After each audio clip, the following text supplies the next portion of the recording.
Hai, balik di Cheryl Hatu Mason. Dan hari ini kita bakal bicara santai aja, ngobrol soal buku yang banyak banget memberi inspirasi buat hidupku. Dan mudah-mudahan juga buku-buku yang akan aku share ini itu juga bisa memberikan inspirasi buat hidup sahabat juga gitu ya. Yang akan aku share ini di beberapa episode adalah buku-buku favorit aku yang aku senang banget baca sampai aku bedah. Tapi di tiap episodenya aku akan cuma bikin short listnya aja. Karena kalau misalnya panjang itu akan jauh lebih panjang. Kalau mau lengkapnya silahkan dibeli langsung. Oke, buku yang akan dibahas sekarang adalah salah satu international best-selling author ya. Yaitu adalah judulnya 8 Rules of Love. Ini buku adalah penulisnya adalah Jay Shetty. Dia yang juga menulis Think Like a Monk. Dia ini adalah seorang podcaster. Judul podcastnya itu adalah On Purpose dan banyak berbicara soal self-development, mental health, dan aku suka banget podcastnya. Kalau misalnya kamu ada waktu boleh dilihat ya, si Jay Shetty ini. Dan dia juga sempat 3 tahun belajar menjadi monk. Dia juga seorang penulis dan dia ini juga adalah seorang spiritual advisor dari Will Smith. Jadi banyak banget pemikiran-pemikiran dia ya. Aku kadang-kadang amazed gitu ya. Nah, di buku ini adalah soal 8 Rules of Love, how to find it, keep it, and let it go. Gimana caranya kita bisa mencari cinta, kita bisa mempertahankan cinta, dan kita bisa melepaskannya di saat kita butuhkan. Jadi ditulis sama Jay Shetty ada 8 rules. Rules yang pertama itu, ini aku udah catat ya di sini. Yang pertama adalah let yourself be alone. Let yourself be alone adalah kita tuh bisa nggak sih nyaman dengan kesendirian kita? Bisa nggak kita sendiri? Bukan cuma sekedar bisa sendiri, tapi kamu nyaman nggak dengan kesendirian kamu? Contoh, kita bisa di sini ditulis ya, ada solo audit namanya. Kamu bisa bertanya sama diri kamu sendiri, coba deh, kau pergi ke party, kau pergi nonton, kau pergi sesimpel cuma makan aja, but you do it yourself. Lakuin sendiri. Ketika kamu lakuin sendiri, kamu ada rasa uncomfort nggak? Ada rasa nggak nyaman nggak? Atau kamu comfort aja? Karena ini dari pengalaman aku ya. Aku tuh orang yang suka banget pergi apapun sendiri. Mau makan, dinner, bener-bener yang proper dinner, nonton, belanja, apapun itu aku seneng banget sendiri. Dan kadang-kadang sampai my mom always ask me, kenapa sih sendirian aja? Gak apa-apa. Seneng banget, apalagi kalau kita traveling sendirian. I always traveling sendirian. Apalagi dulu sebelum punya anak, aku seneng banget traveling sendirian, menikmati perjalanan, berbicara dengan diriku sendiri. Nah, kalau misalnya kamu udah nyaman dengan kesendirian kamu berarti tidak mencari cinta atau tidak mencari pasangan saat kesepian. Karena itu akan penting banget. Dan di rules yang kedua setelah let yourself be alone itu adalah di rules yang kedua adalah don't ignore your karma. Di sini lebih berbicara masalah childhood experience atau childhood trauma. Karena bagaimana kita dibesarkan sama orang tua kita itu sedikit banyak mempengaruhi cara kita berinteraksi, apalagi punya romantic relationship sama orang lain. Makanya kenapa di sini di buku ini Jay Shetty menjelaskan ada yang namanya parental gift and gaps. If there's a gap in how our parents raise us, we'll look to others to give us the same. Artinya adalah kalau misalnya ada sesuatu yang tidak kamu dapatkan dari orang tua kamu pasti akan mencari itu dari orang lain saat kamu besar. Atau kalau ada sesuatu yang kamu dapatkan dari orang tua kamu cenderung mencari hal yang sama. Kayak gitu.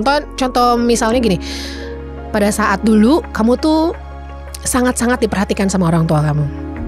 Ya, itu berarti sesuatu yang kamu akan cari lagi nih, orang yang perhatikan kamu. Tapi pada saat dulu orang tua kamu tuh orang tua pekerja yang gak bisa selalu datang di acara-acara sekolah kamu misalnya. Nah, bisa jadi pada saat kamu besar, kamu mencari orang yang selalu punya quality time sama kamu, selalu mau ada di setiap waktu kamu, kayak gitu-gitu. Nah, kita harus berdamai dengan apa yang terjadi pada saat kita masa pertumbuhan itu, pada saat kita punya pasangan. Kita harus berdamai dulu. Oke, and then rules yang ketiga adalah divine love before you think it, feel it, or say it. Cari tahu dulu, sebenarnya cinta tuh buat kamu apa? Karena buat setiap orang cinta tuh berbeda-beda. Di sini juga menunjukkan cinta buat aku adalah cinta yang, misalnya untuk aku pribadi ya, adalah cinta yang dewasa. cinta yang gak banyak mengatur, cinta yang gak banyak menekan. Karena based on my experience dengan sebelumnya tahunan dengan a toxic relationship, abusive relationship, pada saat aku berpikir kenapa bisa aku terjebak dalam hubungan seperti itu, karena pada saat itu aku belum tahu apa sih cinta itu. Jadi kita bisa ngomong gampang I love you, tapi kita gak tahu what is love for me, what is love for us. Pada saat kita udah tahu apakah itu cinta, nah kita baru bisa mencari yang namanya itu cinta. Itu di rules number 3. And di rules number 4, your partner is your guru. Guru artinya mungkin kita bisa nyebut coach lah ya. Guru over guidance without judgment, love without expectation. Kita harus bisa help our partner tapi bukan controlling dia. Kita juga harus bisa bicara lembut sama dia gitu ya. Dengan arti contoh kecil di buku ini ceritain. Misalnya kamu gak suka nih, aduh kamu tuh orangnya selalu berantakan deh. Kata-kata kita selalu negatif. Tapi a coach or a guru, dia akan bicara seperti ini. Aku suka deh kalau kamu ngerapiin baju kamu kayak kemarin. Something positive. Itu juga berlaku untuk bahwa kita harus selalu berpikiran terbuka. Selalu bisa menerima pendapat-pendapat orang lain, pendapat-pendapat pasangan kita juga dengan cara-cara yang damai. And then di rules number 5 yaitu adalah a purpose come first, dimana kita harus punya goals bersama, saling melengkapi, saling bicara tentang apa sih mau kamu ke depan, purpose kita apa. Karena buat aku hubungan yang tanpa purpose, yang gak ada tujuannya, for what? Kalau ada yang bilang ya udah jalanin aja dulu. Iya, jalanin dulu. Tapi you have same goals gak sih? Atau kamu pacaran sama orang yang punya goals gak sih dalam kehidupannya? Or enggak? You should ask yourself. Di rules yang ke-6 ya.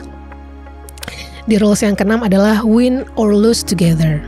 Intinya di sini adalah you and your partner versus the world. Apapun yang terjadi, mau kita berantem, mau kita lagi ribut, kayaknya gak ada deh hubungan yang gak ribut, hubungan yang gak berantem.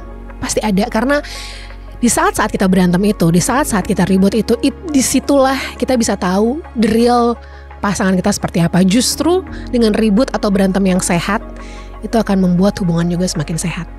Nah, that's why makanya win or lose together. Jangan sampai berantem tapi kitanya yang pecah.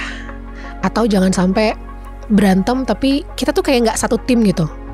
Ngerti kan? Apalagi nih buat yang udah menikah nih sangat relate sekali. Contoh misalnya kadang-kadang suami berantem sama istri, atau istri berantem sama suami karena istrinya ngebelain keluarganya, atau suaminya juga. There's nothing wrong about it. Tapi jangan lupa, it us versus the world. Apapun yang terjadi kita harus stick together nih. Kita bukan musuh, pasangan bukan musuh. Rules yang ke-7 or rules number 7 adalah you don't break in a breakup. Walaupun kamu putus karena bukan keinginan kamu, mungkin keinginan dari faktor-faktor luar, keluarga, perbedaan agama mungkin, you will not break. Karena semua relationship punya, gak ada yang kebetulan lah, semua relationship punya satu meaning, satu makna dalam hidup kita.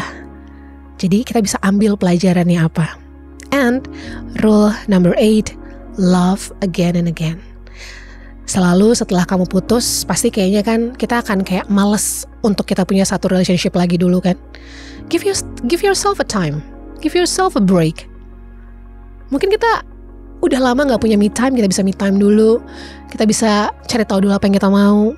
Kita bisa love sesuatu yang lain. Kita bisa mungkin ada di komunitas, lebih mencintai family, punya waktu lebih banyak dengan family kita, punya waktu lebih banyak dengan studi kita mungkin, punya waktu lebih banyak buat komunitas kita. Jadi karena kita ini kan manusia ini sebetulnya selalu punya cinta yang overflow gitu, pengen banget dikeluarin. Tapi kadang-kadang kalau misalnya kita gak punya pasangan, kita cuma gak tahu harus kemana. Tapi yang paling penting adalah don't forget to love yourself lah. Itu yang paling penting. So good luck to find your love. Dan jangan lupa, kalau menurut aku, jangan pernah trauma dengan yang namanya cinta. Karena gagal dan gagal lagi itu selalu menjadi cerita. Tapi one day di tengah kegagalan itu, di tengah sesuatu yang kita gak sangka-sangka, kita bakal nemuin the one. Tapi pastiin dulu kamu jadiin seseorang yang juga kamu mau. Kita juga harus build ourselves first. Kalau kamu mencari seseorang yang pinter, kita juga harus pinter dulu. Bener gak? Good luck and have a nice day.